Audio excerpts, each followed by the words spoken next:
The House Government Operations Committee will come to order. Would the clerk please take attendance? Chair Liberati. Here. Representative Sapolsky. Here. McFall. Here. Posthumous. Here. Green. Here. Mr. Chair, quorum of the committee is present. All right, we're going to have testimony on some holiday bills, and who doesn't like holiday bills? Oh, yep. Representative McFall moves to approve the minutes of the previous meeting. Hearing no objection, the minutes are approved. All right, now we're going to take up testimony on some holiday bills. First up, Representative Puri.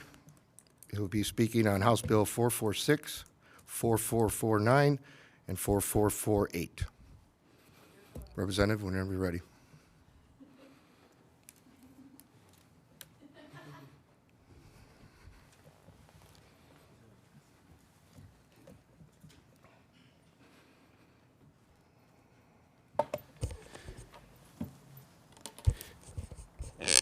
All right, sorry about that. Good afternoon, everyone. Thank you, Chair, for the opportunity to testify before all of you today. I'm here to lend my support to the package of bills proposing the recognition of several ethnic and religious holidays as official state holidays here in Michigan. Michigan, as we all know, is the land of lakes. It's the land of cars, but it's also a diverse state with a vibrant multicultural fabric. Our residents come from various backgrounds and traditions, and it is crucial that we acknowledge and honor their diverse customs and celebrations. By designating these holidays as official state holidays, we can promote inclusivity, foster cultural understanding, and strengthen the sense of belonging amongst all Michiganders here. Now, the whole reason I ran for office stems from a hate crime in which a man full of hatred opened fire on my family's former place of worship and killed 6 souls that day. That crime was rooted in ignorance and bigotry. And, we can't legislate hate out of our society, but we can continue to uplift marginalized communities and cultures to bring awareness to the diversity around the state to hopefully combat ignorance with enlightenment. Now, serving in the legislature is the greatest honor of many of our lives will ever have. And there's many things that I absolutely love about this job. But I would say one of my least favorite things is the fact that I'm often confused for other minority representatives. Now, last term, it was a few others. This term, it happens to be Representative Ayash a lot, and which doesn't make any sense to me because, look, I'm clearly the funnier one. I have much better hair, I'm taller, and we're just completely different people. But although I can seemingly joke, about this, it is extremely frustrating that this continues to happen after years of serving. Now, if this constantly happens to 2 sitting representatives, imagine what happens around the state to other communities. You see, doing this work isn't about checking any box for diversity. Doing this work is very intentional to make sure that all of our communities have a voice, that our communities are seen for who they are, that recognizing that our state's greatest asset is its diversity, and that it's acknowledged as our greatest strength. So many religious and ethnic communities contribute every day to the state, and it's time that our state recognizes those sacrifices. So this is a 6-bill package. The package of bills encompass key holidays for various cultures and religious communities, such as the Jewish, Muslim, Hindu, Sikh, Jain, and Asian community. But my bills specifically would designate Diwali and Vaisakhi as state holidays. So House Bill 4446 designates Diwali as a state holiday. Diwali is also known as the Festival of Lights. It holds an immense amount of significance within the Hindu, Jain, and Sikh communities. It symbolizes the victory of light over darkness, knowledge over ignorance, and good over evil. My other bill, House Bill 4449, would designate Vaisakhi to be a state holiday. Vaisakhi is celebrated by the Sikh and Hindu community. It marks the founding of the Khalsa, which in the Sikh faith, and the harvest festival in the northern India region historically. It's a time of joy and unity when people come together to celebrate and share their blessings. By recognizing Vaisakhi, we demonstrate the commitment to embracing these communities' rich cultural heritage and their integral role into shaping our state. House Bill 448 designates Lunar New Year as a state holiday. Lunar New Year is celebrated by the Chinese, Vietnamese, Korean, and many other Asian communities. It's a time of family reunions, festive parades, and vibrant culture traditions. There's a few other bills which my colleagues will speak to, House Bill 4544 and 5:45 designate Rosh Hashanah and Yom Kippur. Representative Steklov will speak to these shortly. House Bill 447, which Representative Ayash will be speaking to, designates Eid as a state holiday. But these bills present a huge opportunity for Michigan to lead by example, to demonstrate that we are a state that celebrates diversity, embraces inclusivity, and respects the traditions and cultures of all of our residents. And so by making these holidays official state holidays, we foster a sense of pride and belonging amongst these diverse communities, while promoting greater cultural understanding and appreciation for every Michigander.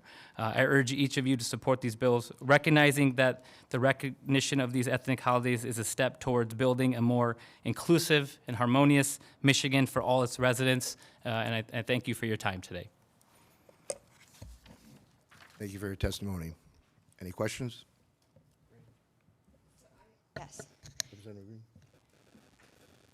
Do you know what other state holidays we currently have? Is there an exhaustive list? Yes, and if you don't mind, Mr. Chair and Representative, if I can just go over sort of the technical and sort of the logistic reasons why it's important to designate these as state holidays. So, good morning. My name is Representative Puri, and I am. Wait. I was like, nah, that is not true. No, I just want the record to reflect that while he may be funnier than I am, I certainly am taller than he is. So I just want this on the record. But going back to the legislation, so, this is a question that's been brought up a lot. What is the intent of designating these as state holidays? And while making these state holidays will not automatically give us a day off or require employers to give folks a paid day off, this would allow the opportunity for employees to have conversations with their employer, for parents and students in their respective school districts to say, hey, this is something that a significant portion of folks that live in that community or work in that place, it matters to them and it is something that they would celebrate. So this would be a good opportunity for them to say, it's technically a state holiday, it's an official state holiday, so it's in the parameters of allowing you to be able to give time off. I have friends who work for Ford, and they just want Eid off, and partly because we have a morning prayer that day. Some holidays are celebrated at night, some holidays are celebrated over the course of several days. In the case of the Muslim community in Islam, this holiday, there are two of them. The Eid al-Fitr, which is the end of Ramadan, the month that we just completed about a month ago, where we fasted for 30 days. The holiday to celebrate the end of that is called Eid al-Fitr, which is the festival of breakfast, quite literally. And then the second holiday, which is actually coming up on June 29th, is Eid al-Adha, which is the festival of sacrifice, and it commemorates the story of Prophet Abraham. So these two holidays are incredibly important to the Muslim community.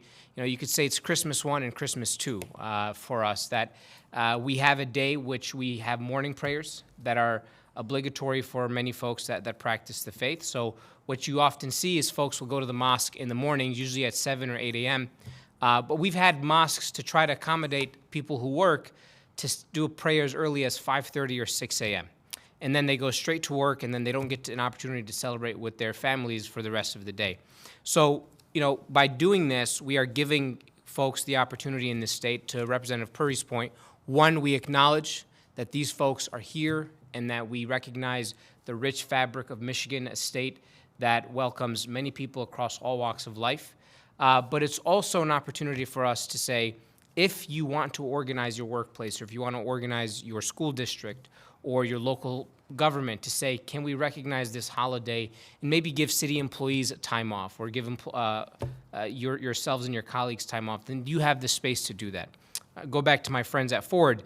They've been asking for years, say, hey, we're all engineers, we just want to get one day off. And one of the things that the HR department at Ford said, it'd be a lot easier for us to be able to justify this if this was a state holiday. And doing this would do that. Now, the question that you asked, Representative, I just want to go over all of the holidays that we have under this statute. We have Grandparents and Grandchildren's Day. We have John Fitzgerald Kennedy Day. We have Log Cabin Day. We have Willie Horton Day, and I had to look up who Willie Horton was. Cesar Chavez Day. We have a day to honor our fallen police officers, so Police Officers Memorial Day and Firefighters Day. And amongst those also is Michigan Manufacturing Day, the Juneteenth National Freedom Day, Armenian Genocide Remembrance Day. So these are several statutes, and this law has not been updated since 2005. In fact, the last time we actually added a holiday to the state holiday list was the Juneteenth National Freedom Day back in 2005. So I hope that was helpful, and I guess we'll take any questions. But before that, maybe we invite up Representative Arbit to discuss the importance of, oh, and Rep. Steckloff, I apologize, for Rosh Hashanah and Yom Kippur. And then we'll be back to field any questions, Mr. Chair, if that's okay with you. Any more questions for the twins?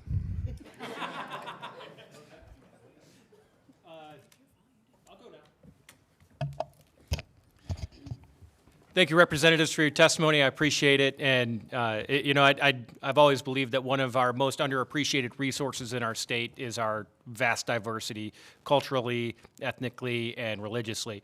And so I appreciate your testimony. So to be clear, just to clarify what you were speaking to, Representative Ayash, so the intent of the bill is to not require days off school or not require days off work, but to leave it up to the individual businesses or school districts, that type of thing. Is that accurate? Correct. That's it. Thank you very much. Thank you.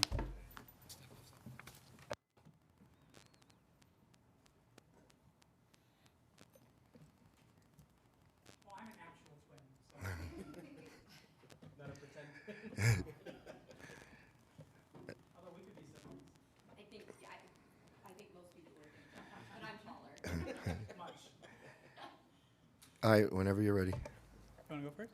Oh. You want to say? Sure.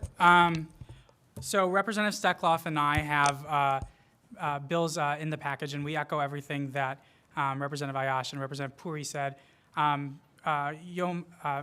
Kippur and Rosh Hashanah are the most important holidays, the high holidays for Jews in the state of Michigan and across the country and the world. And recognizing them as state holidays is very critical. You know, I think we all share the belief that our diversity is our strength in the state of Michigan, and making sure that, you know, our communities feel represented, you know, in the state is very, very important. I also note that historically there has been an issue, and this came up last year, where we had the count day on Yom Kippur, and that was a big issue, particularly in the Ann Arbor areas, because West Bloomfield,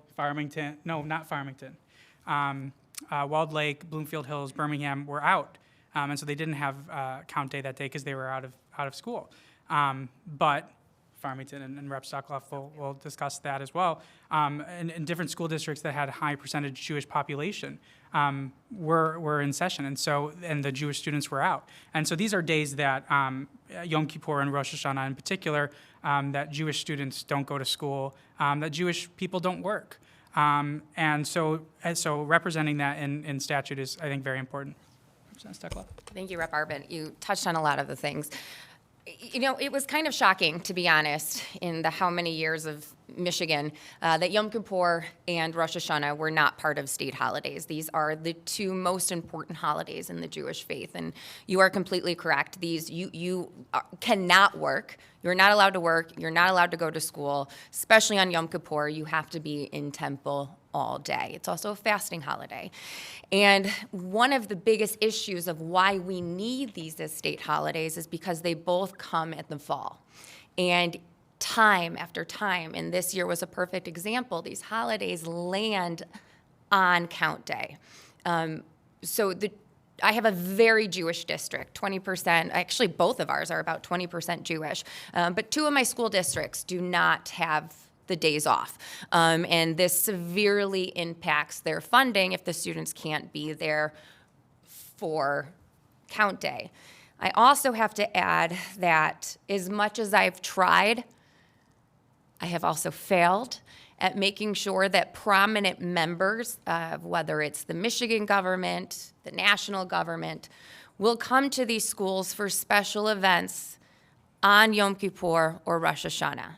If these were state holidays, we'd at least be able to stop some of that.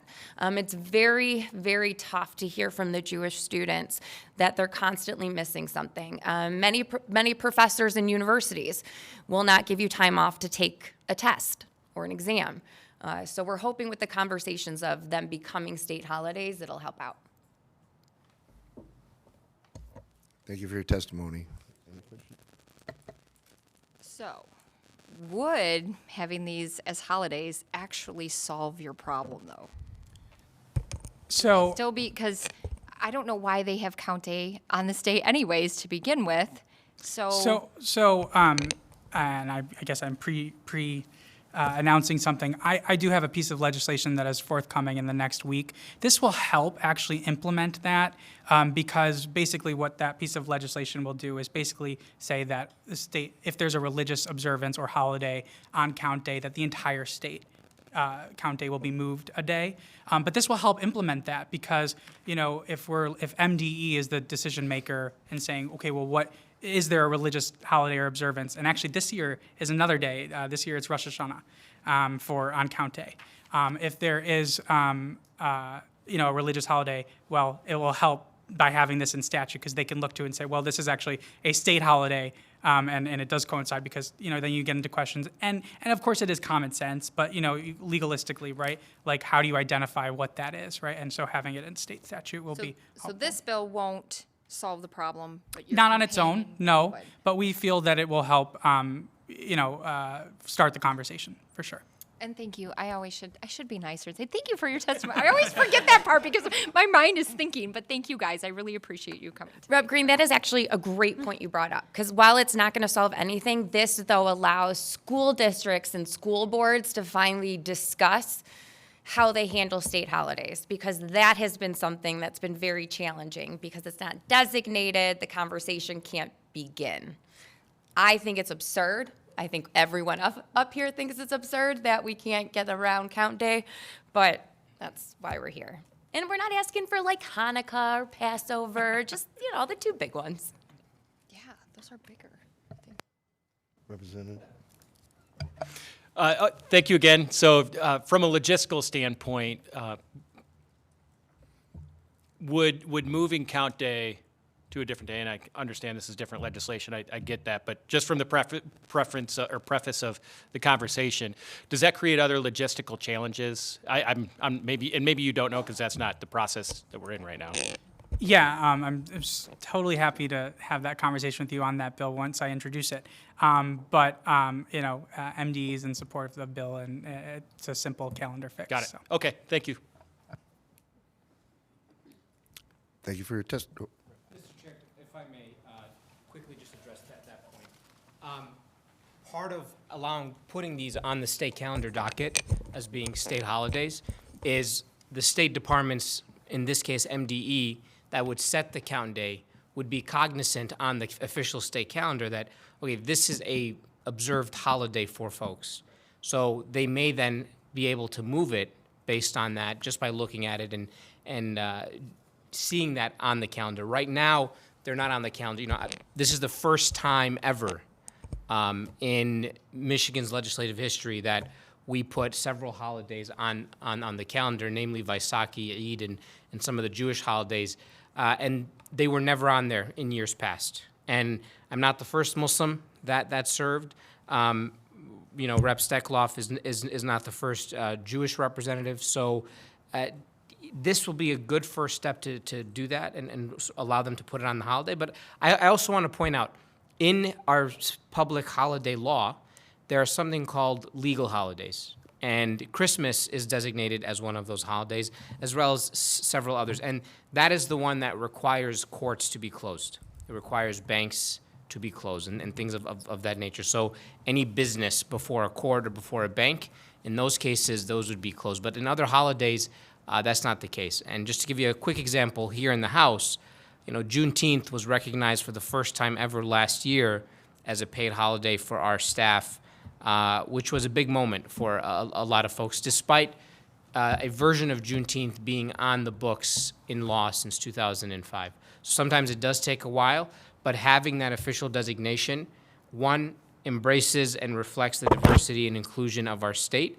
but two, more logistically, it allows folks to actually get that put on the books once and for all. I just want to add one thing too. These holidays are very different, especially because they follow the lunar calendar and not a normal calendar. And, you know, we constantly joke that if you were to call your Jewish friend and ask when Rosh Hashanah is, they'd be like, hold on 1 second, and have to Google literally when it is. So I think it makes it a lot more difficult to keep track because it's a lunar holiday. Thank you for that. Any other questions? Sweet. Thank you very much. Submitting a letter of support, not wishing to testify, Rabbi Asher Lopatin, Executive Director of JCRC AIC of Detroit. Having no absent members, no more business before the committee, we are adjourned.